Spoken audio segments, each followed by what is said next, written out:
Across cultures and historical periods, there is a recurring psychological disturbance that appears not during ignorance, but after comprehension. It does not arise from confusion, fear, or lack of information.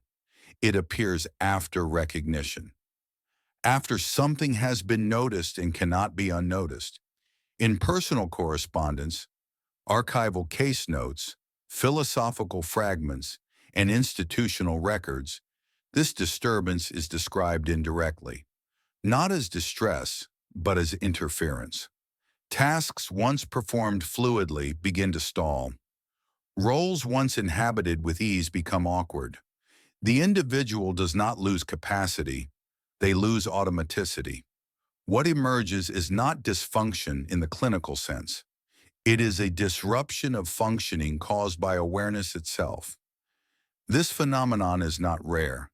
It is simply poorly named, often misattributed, and frequently misunderstood as progress. Modern psychological language tends to associate awareness with improvement.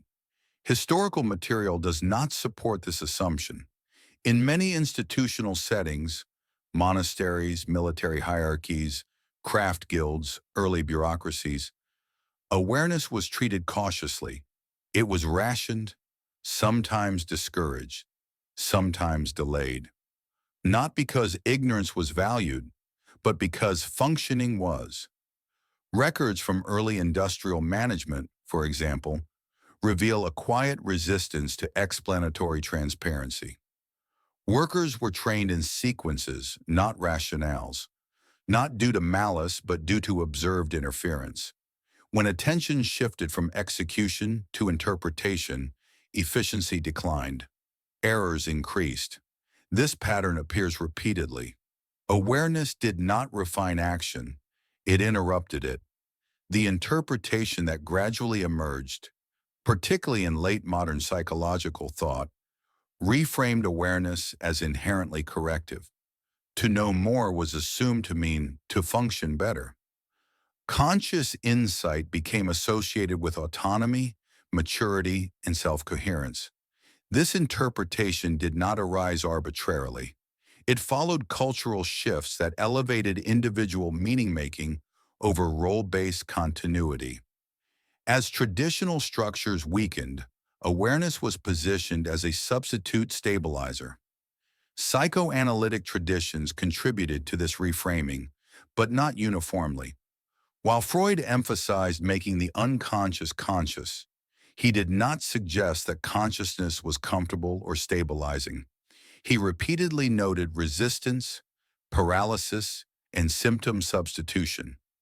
Later reinterpretations softened this. Awareness was reframed as clarifying rather than destabilizing. This shift coincided with therapeutic institutionalization and mass psychological literacy. What was lost in translation was an earlier recognition. Awareness alters the object it observes, including behavior. In early 20th century industrial psychology, particularly in pre-Taylorist European contexts, there is documented concern about reflective interference. Workers who became aware of evaluative criteria began second-guessing habitual motions. Output decreased, injury increased. This concern was not moral, it was mechanical. The system functioned when cognition remained distributed. Once awareness centralized, throughput declined. These records are rarely cited in modern psychological discourse, partly because they resist progressive narratives. They do not imply liberation, they imply friction. The immediate consequence of heightened awareness is often described as clarity. That description is incomplete. What actually occurs is exposure. Implicit assumptions become visible. Motivations lose camouflage. Roles no longer feel inhabited. They feel performed. Functioning that relied on tacit alignment begins to require justification. Each action demands an internal explanation before execution. This delay is subtle but cumulative. In identity terms, awareness fractures continuity. The individual is no longer simply acting. They are watching themselves act. This introduces a secondary position, the observer, which was previously unnecessary. The cost is not distress alone. It is the erosion of fluency. This erosion rarely announces itself. There is no moment of collapse, no obvious failure point. Instead, there is a gradual replacement of immediacy with evaluation. Actions that once occurred within a single cognitive movement are now divided into stages: noticing, interpreting, assessing, and only then executing. Historical personnel records from early administrative states show this pattern indirectly. Clerks promoted for analytical aptitude often process fewer cases than their predecessors, despite superior understanding of procedure. Their notes were more accurate. Their pace was slower. The system gained legibility and lost momentum. What disappeared was not competence, but absorption. The individual ceased to be submerged in the role and became adjacent to it. This distance was initially experienced as perspective. Over time, it functioned as drag. Psychologically, this creates a subtle instability. The individual no longer trusts action to carry meaning on its own. Meaning must be confirmed internally before motion proceeds. When confirmation fails to arrive, action suspends. This is not indecision in the ordinary sense. It is the byproduct of insight exceeding its functional container. Awareness outpaces the structure that once absorbed it. The result is a state in which understanding increases while participation thins, a condition that modern language struggles to classify because it resembles neither ignorance nor dysfunction, but something in between. Historical accounts from military psychology note this explicitly. Soldiers trained to reflect on moral implications mid-operation exhibited hesitation. Command structures adapted by compartmentalizing ethical reflection away from execution windows. The cost, then, was not moral failure. It was operational instability. Awareness removed shelter without providing replacement. Previously, roles offered insulation. The baker baked. The clerk processed. The officer commanded. Meaning was embedded, not interrogated. Awareness extracts meaning from context and relocates it into the individual. This transfer increases interpretive load. The mind becomes responsible not only for action, but for its justification. This load does not distribute evenly, it concentrates.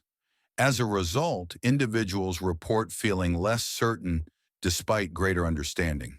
This is not paradoxical, it is structural. Certainty is a function of constraint. Awareness dissolves constraint. While later psychological models implied that insight precedes integration, earlier phenomenological accounts suggested the opposite.